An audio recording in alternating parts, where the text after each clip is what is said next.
next question I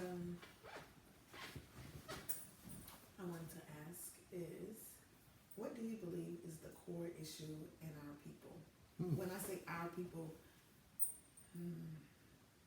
I guess I don't want to be too vast in our people, so I'll just stick to our nation, our Hebrew, Hebrews, those who know of ourselves as Hebrews, because I know that when we communicate, when we say our people, when I think about our people, I'm thinking about more than just people who know themselves as Hebrew, but I think about Hebrew, people call themselves Hebrew, Muslim, New African, Rasta, but to be more specific tonight, I guess I'm asking, what do you believe is the core issue of the Hebrew people in this land? Now you're speaking, to answer your question or to address it appropriately, you're speaking about people who don't even know that they're Hebrew. Is that No. what you're saying? Well, I was gonna ask that, but then I think that's just it's so vast. I don't understand what you mean. It's too vast. Because when you say our people, that would mean everybody. Yes, that's what. Yeah, and the everybody in the four corners, diaspora, everything. But That's not what you mean. well, I was meaning that, but then I was bringing it down to just the Hebrews and all that in this land. All right. Well, I'd like to address both of them, if I may. Okay.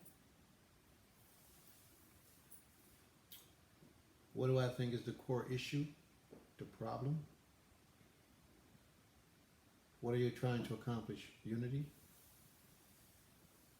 Unity Okay. And something else? Unity and I guess more clarity on who we are. more clarity on who we are. I like to deal with the unity first. Okay. Well, no, I'll deal with the clarity of who we are first. Doctrine separates us.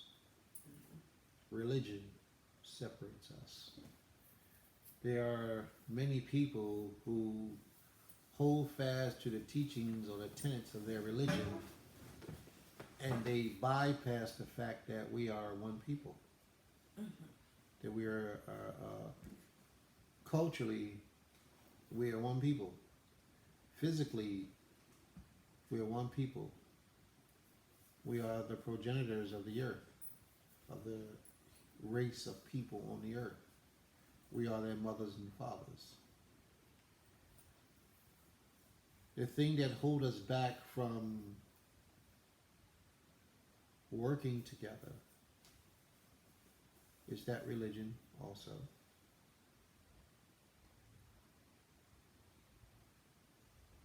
It's the prejudice that religions bring, the prejudicism that religions bring. Religions bring a thing where if you're not down with me or you're not one of us, we don't want no parts of you. And that's not just in the Hebrew way. That's in every religion. The Sunnis fight the Shiites. The Baptists fight the Episcopalians and other beliefs. The New Testament fight the Old Testament. And many other religions, they all have within their own group enemies of each other because they have slight variations in what they teach. So what I think holds us back is ignorance. We haven't been able to rise above religion for many of us. And religion teaches us these things because religion was created by man. A man who is striving to teach or to keep control of the earth.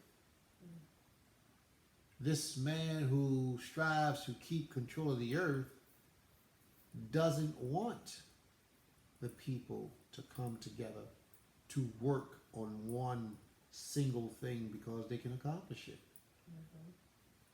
Perfect example that this man learned from was how the Creator dealt with the nations when they tried to build the Tower of Babel in the 11th chapter of the book of Genesis. The Creator says, let me go down and confuse their minds. on their language so that they couldn't understand each other. And because people can't understand, remember the intent, the thought behind the intent? Because people can't understand each other, that wasn't just in the words that you speak, but language happens in many different ways. In Hebrew, it's called lishon, the tongue. It happens in many different ways. And if you don't understand me and I don't understand you, we will bump heads along the way because we're both really striving for the same thing. But I've been taught that you're my enemy. You've been taught that I'm your enemy. And that causes us to destroy each other or to just allow each other to get to a certain level and hold each other down. The European man emulated what the Almighty did. The Almighty's intent was perfect and pure. But the European's man is because he's waged war against the children of the Most High. And he refuses to give up his dominance in this earth.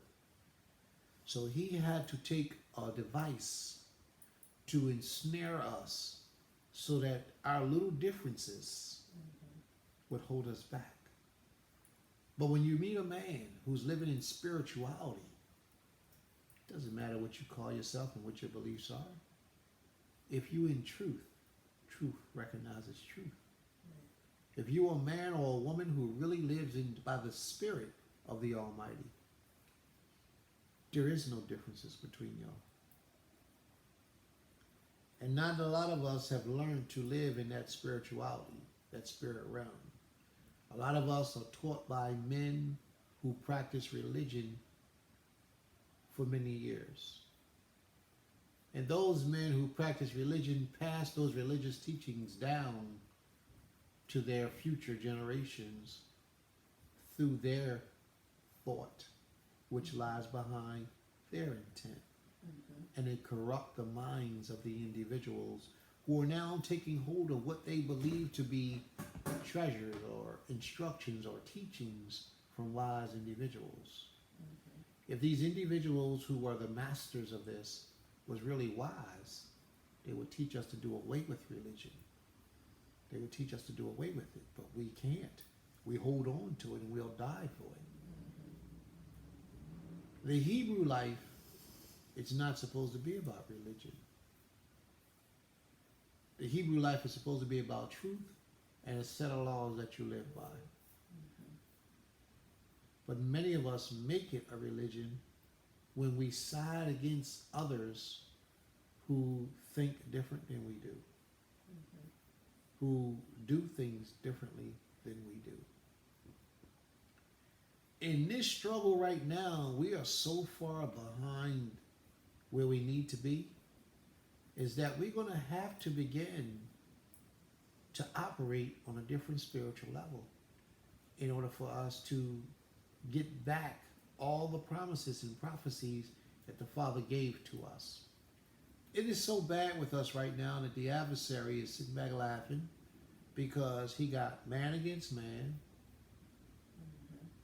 man against women, and children against parents. Everything that I just said to you is a cycle of life that we live in. Every day you're hearing about these things. These three things are affecting our daily lives. Now, what happens when children are no longer against parents? And then man is no longer against woman. And then man is no longer against man. You know what happens when that time? Peace. And in the time of peace, you can elevate. You can grow. In a time of war and chaos, you try to fend for yourself, just trying to survive. You're too busy. And that's what the adversary does. He keeps us busy, moving in all these different directions so that we don't humble ourselves and call upon the Most High in truth. And in the process of keeping busy, you get yourself wrapped up in so many evil and negative things that you lose focus as to what your way of life is supposed to be about. And now you're caught up. And it's very difficult sometimes to release yourself and begin to slow down enough to meditate and focus on the things that you need to develop your mind and your spirituality and get back to the Most High's essence again. It's very difficult. And if you can't see, if your mind is blind, you ain't going nowhere. And these religions that we have are here to keep us blind. When the Hebrew man began to put our differences aside and come collectively as a people and began to really worship the Most High in truth, we will elevate. We will rise. No matter what other people who are of the same color as us, no matter what they're doing, when the Hebrew man comes back and put their differences aside, the Hebrew man, the Hebrew woman, the Hebrew children, and put their differences aside and began to worship this Creator, the Creator in truth, the rest of the world will fall in line. For it is because of our sins that they're out of alignment.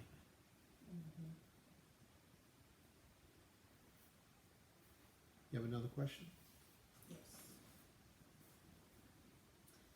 What do you, well, what is it to fear the Most High to you? What does it mean, or what is it to fear the Most High to me? I'll start by telling you what it's not. You know, when you're a child, you grow up and they teach you about a ghost. And you're scared to be in a room in the dark. And you're scared to be with the sleep with the lights off. Because you're scared the ghost gonna come get you. So you're afraid, you're feared. Sometimes you're a child or you're young, or even when you're an adult sometimes, you watch a scary movie, and that scary movie be so good that even after the movie, you look around your house, you're fearful that somebody's lurking in the closet gonna get you, gonna hurt you.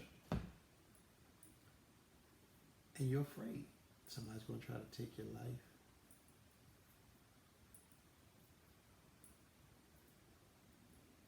But fear of the Most High is not like that. I remember many years ago, I had an elder, Nasi Kamu. And this was around the time we first met. And we began to learn each other. And he says to me something on the lines of Prince. Well, at that time it was Moray. It was Moray before I was a prince. He said something to me like, you really walk real well with the Creator. He said, you really fear the Creator. My response to him was, I don't fear the Creator. The only fear I have is disappointing him, letting him down. That's the fear of the Almighty that he requires of us. The love that we have for him will outweigh any fear that we fear for anything. People who walk in the way of the Almighty, we don't fear him punishing us. A wise man would never fear being punished, because through that punishment, that means that judgment, you get to make yourself better. You get to improve yourself. If he didn't punish us or correct us, and I say punish, if he didn't punish us, we would never rise to the next level. We would keep living our lives thinking that we're cool. So why would you fear correction? Why would you fear improvement? There is no need to fear the Most High like you afraid he's going to take your life or cut your kneecaps off, or anything that he does is just. Anything is just. And you've deserved it. So you have to learn to begin to love the Creator just that much that you don't want to let him down. That if you have any fear, you have a fear of disappointing him. And that's how I've been for many years. And then I grew one time and I realized that I lost that fear. Mm. And when I actually came to the realization that I lost that fear, that love, that desire to be pleasing to him, no matter what, I didn't want to let him down, is when I found myself in a stage of darkness. Mm. Spiritual man filled with wisdom, knowledge, and understanding, but lost. And I couldn't move. It's probably something that a lot of you can't understand because you haven't experienced it yet. And those of you who have, you know exactly what I'm speaking about. How I got myself out of that condition or out of that place, out of that stage of darkness. And even in that stage of darkness, the Most High provides for you. Mm-hmm. He gives you, he protects you, he blesses you. Above that, a moral man. But even in that stage of darkness and you're trying to learn yourself all over again, the way that I reversed that and came up out of that situation was that I remembered all the things that I used to do and the spirit that motivated me to do those things. Like I pray 3 times a day. But I don't have to be told to pray. The spirit is because I want to give back to the Creator. You know? He doesn't demand of you or us to pray 3 times a day. Mm-hmm. So for you to willingly want to give it in your essence is something great. Mm-hmm. It helps you to recapture that spirit of not wanting to allow him to be displeased with you. I fast 1 time a week, mandatory, every Wednesday, from 12 o'clock at night till 6 o'clock Tuesday. From 12 o'clock Wednesday night till 6 o'clock. From 12 o'clock Tuesday night till 6 o'clock Wednesday night. 18 hours, I think it is. From 12 o'clock Tuesday night till 6 o'clock Wednesday night. Every week without fail. No food, no water. The Creator, you search the book, the scriptures don't tell you to do that. Like that. It doesn't give you that specific instruction. And most people don't fast. There is no spiritual development when you don't offer things to the Creator that He doesn't require of you. It's like a parent with a child. You send your child out to school, you're expecting your child to go to school, get good grades, bring home good grades, come home, do their homework, and then off to school again the next day. But if your child goes and get the good grades and off to school every day, come home, do their homework, and then one day they got a gift for you to show you their appreciation. If they made something for you, you didn't require it of that child. Mm-hmm. And I'm not talking about a Father's Day or a Mother's Day present, because all the children are doing that. I'm talking about that child let you know that he was in art class. And in art class, he wanted to draw a picture for you as his mother, for you as his father, and present it to you, and you love that child, it touches your heart in a different way.